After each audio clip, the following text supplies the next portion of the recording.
ही जर का स्मार्ट सिटीची व्याख्या आपण आपल्यासाठी केलेली आहे तर मग शहरांच्या मध्ये या सगळ्या जर गोष्टी ह्या जेवढ्या म्हणून तुम्ही स्मार्ट सगळ्या ज्या 8 का 9 गोष्टी तुम्ही सांगितल्यात त्याच्यामध्ये सगळ्यात महत्वाचं आहे ते म्हणजे स्मार्ट पीपल आणि स्मार्ट पर्यावरण. बरोबर. तर आता स्मार्ट इन्व्हायरमेंट आणि स्मार्ट पीपल या जर गोष्टी असतील तर लोकांचा तर ओढा वाढणार. बरोबर. शहराकडे वाढणार.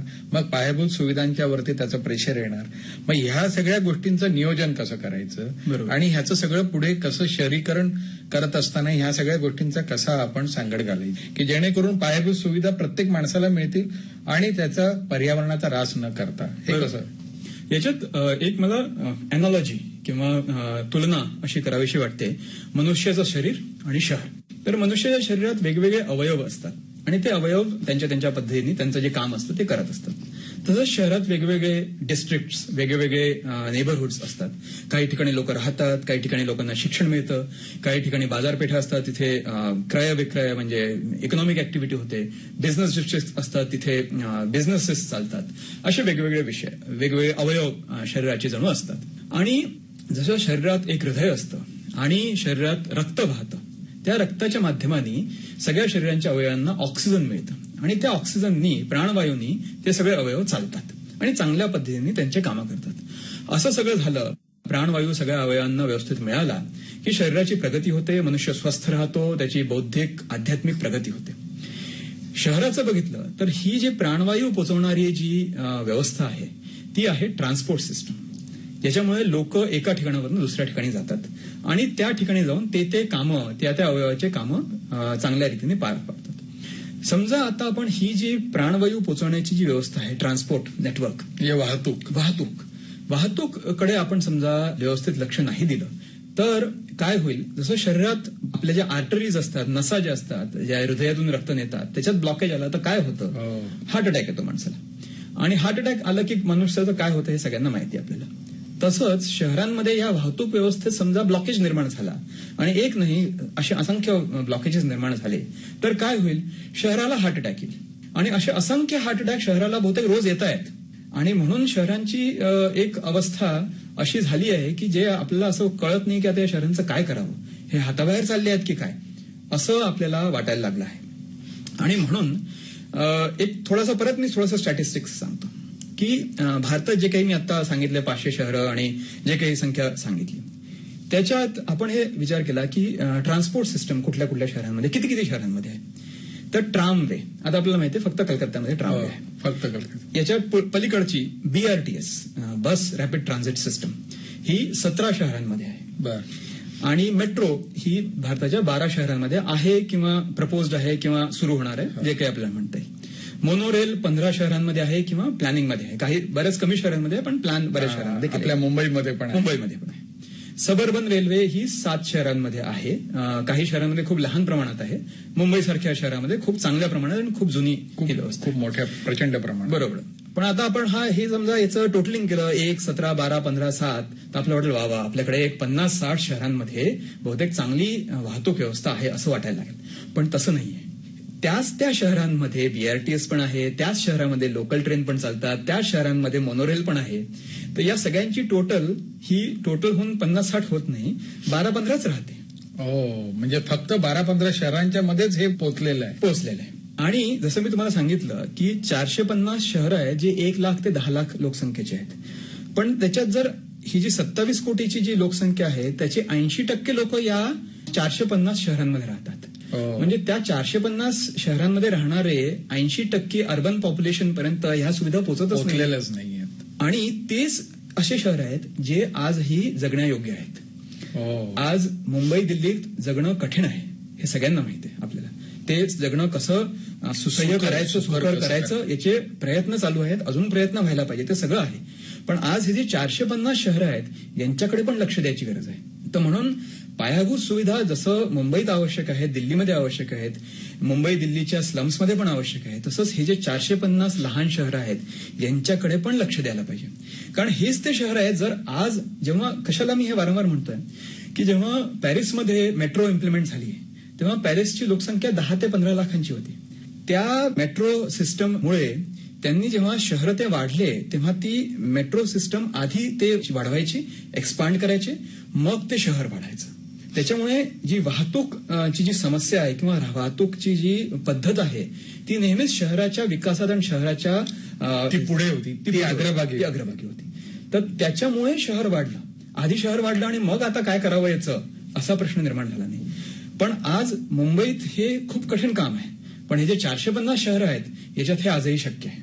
आणि म्हणून पायाभूत सुविधा ह्या कशा करायच्या आणि कुठे करायच्या आणि स्मार्ट सिटीज ह्या सुद्धा कुठे करायच्या आणि कोणत्या करायच्या हे सुद्धा खूप महत्वाचा प्रश्न आहे आणि ज्याचं आपल्याला उत्तर शोधायला. मला वाटतं तुम्ही आपलं शरीर आणि त्याच्यामध्ये ब्लॉकेज, धमन्यांच्या मधलं ब्लॉकेज आणि होणारा हार्ट अटॅक, मला वाटतं तुम्ही शहरांचं सुद्धा ईसीजी काढलेलं दिसतं आणि त्याच्यावरून तुम्ही या निष्कर्षापर्यंत पोहोचलेला की सगळ्यात पहिल्यांदा जर का कुठल्या गोष्टीला आपल्याला सोल्युशन शोधायचं असेल ते म्हणजे वाहतूक.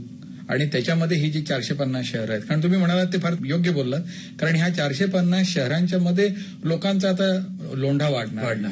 कारण काही शहरांची आता कॅपॅसिटी संपलेली आहे. त्यामुळे तिथं जी येणार आहेत, आता तिथं येत असताना आपल्या जी सुविधा आहेत, ज्या सुधारणा आहेत त्या पुढे जायला पाहिजेत, त्या अग्रेसर राहायला पाहिजेत, त्याच्या पाठीमागून ही लोकसंख्या यायला पाहिजे. पण हे करत असताना परत पर्यावरणाचं कसं संतुलन सांभाळायचं, हे फार कसरतीचं काम आहे. बरोबर, हे कसं करायचं? त्याच्याकरता जी सगळ्यात आवश्यक गोष्ट आहे ती ही की प्रत्येक शहराचं जे पर्यावरण आहे, आज जी पर्यावरणाची स्थिती आहे ती स्थिती बघून त्याचं एकतर आपल्याकडे त्याची माहिती असायला पाहिजे. त्या शहरात काय काय नॅचरल फीचर्स आहेत किंवा काय काय नॅचरल सिस्टम्स आहेत त्या शहराची सुद्धा. म्हणजे जरी ही शहर ही आर्टिफिशियल मॅनमेड संरचना जरी असली तरी ती मोठ्या एका प्राकृतिक संरचनेचा भाग होते हळूहळू. आणि म्हणून तिथे कशी जैवविविधता आहे, पाणी कुठून आलं, कुठून जात आहे, त्या पाण्याच्या प्रवाहाच्या वरचे कोणते शहर आहे, तिथे काय होत आहे, खालचे कोणते शहर आहे, तिथे काय होत आहे, अशी सगळ्यांची माहिती असली पाहिजे. आणि ती माहिती घेऊन मग शहरांमध्ये प्रकृतीचा वास कसा आणायचा हा एक मोठा विषय, त्याच्याकडे आपण लक्ष घातलं पाहिजे. आजही मुंबईत संजय गांधी नॅशनल पार्क आहे. पुण्यात जर बघितलं तर पुण्यात सगळ्यात जास्त forest land within corporation limit ही पुण्यातच आहे. अरे असं आहे. बेंगलोरचं घेतलं तर बेंगलोरमध्ये सगळ्यात जास्त पार्क्स आहेत. चंदीगडमध्ये बघितलं तर चंदीगडमध्ये सुद्धा जे अर्बन फॉरेस्ट्री आहे किंवा ज्याला आपण वॉटर सिस्टम मॅनेजमेंट आहे, म्हणजे चंदीगडचा जेव्हा प्लान तयार केला ले कॉर्बुझियरनी तेव्हा त्याच्यात एक मोठी लिजर व्हॅली म्हणजे एक लहानसा ओढा होता ज्याला चारीकडे त्यांनी प्रिझर्व्ह कॉरिडॉर म्हणजे त्याचं संरक्षण व्हावं, प्राकृतिक संरक्षण व्हावं, त्याच्याकरता त्यांनी एक कॉरिडॉर ठेवला. तर तशा पद्धतीची माहिती आणि तशा पद्धतीचं पावलं आपल्याला घ्यावे लागणार आहेत, ज्याच्यामुळे पर्यावरणाचा ऱ्हास कमी होईल आणि पर्यावरणाचं संगोपन होऊ शकेल. मला वाटतं तुम्ही खूप चांगल्या पद्धतीनं सांगितलं की पर्यावरण आणि शहरीकरण कसं एकत्र घेता येईल. पण तुम्ही आता एक महत्वाचा मुद्दा सांगितलात की ही सगळी माहिती आपल्याकडे असल्याशिवाय आपण त्याचं योग्य नियोजन करू शकणार नाही आणि धोरणं आखू शकणार नाही. तर ह्याच्यामध्ये तंत्रज्ञानाचा कसा आपल्याला वापर करता येईल, कारण तंत्रज्ञान हे आज एक अविभाज्य भाग झाले. याच्यात जी प्रामुख्याची गोष्ट आहे ती जिओग्राफिक इन्फॉर्मेशन सिस्टम.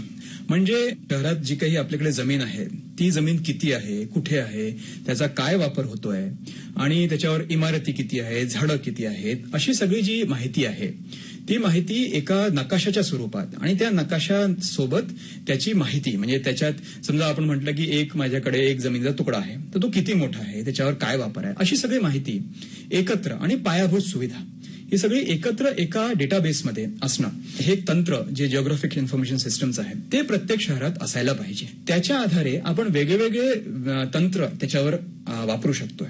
म्हणजे आपलं टॅक्सेशन, महसूल, असं सगळा जो विषय आहे हा सगळा आपण त्याच्यावर आणू शकतोय. आणि हे सगळं आणल्यानंतर आपण चांगल्या पद्धतीने त्याची धोरणं आखू शकतो.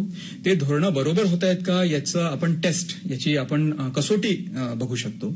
आणि असं सगळं झाल्यानंतर त्याचा जो टेम्पोरल म्हणजे टाइम स्केलवर त्याचं काय होत आहे, म्हणजे आज आपण ठरवलं, उद्या काय झालं, परवा काय झालं, असं सगळं डॉक्युमेंटेशन सेंट्रली आपण करू शकतोय.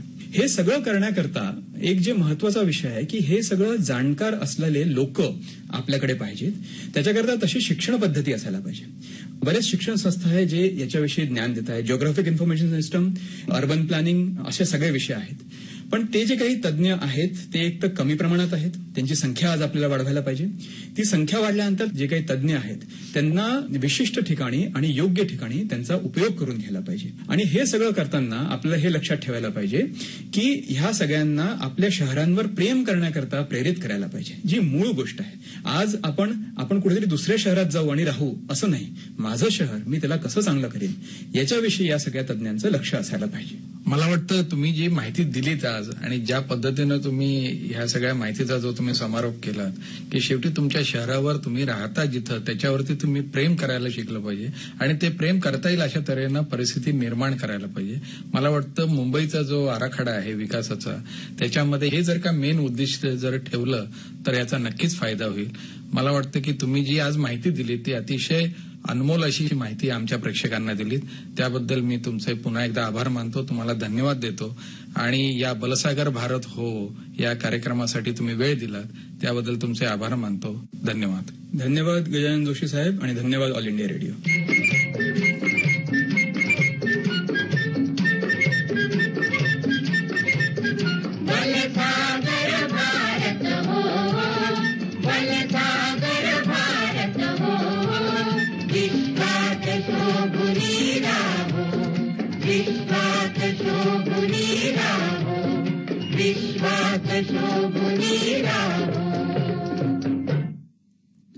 श्रोते हो, बलसागर भारतो हो या कार्यक्रमात आत्ताच आपण आर्किटेक्ट अनुबंध हंबर्डे यांची गजानन जोशी यांनी घेतलेली मुलाखत आपण ऐकली. या कार्यक्रमाचे सादरकर्ते राजेश दळवी. हा कार्यक्रम प्रसारित करण्यात आला आकाशवाणी मुंबई केंद्रावरून.